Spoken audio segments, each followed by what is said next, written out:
What if I told you your microwave could turn plain edamame into a flavor explosion in under 60 seconds? Let's start with the basics. Toss your edamame in a bowl, add a splash of water, and microwave for 60 to 90 seconds.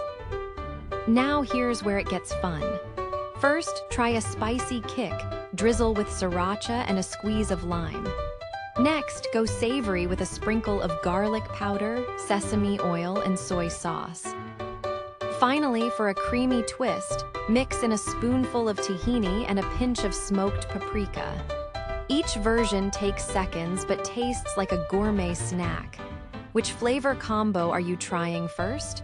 Drop a comment and let me know.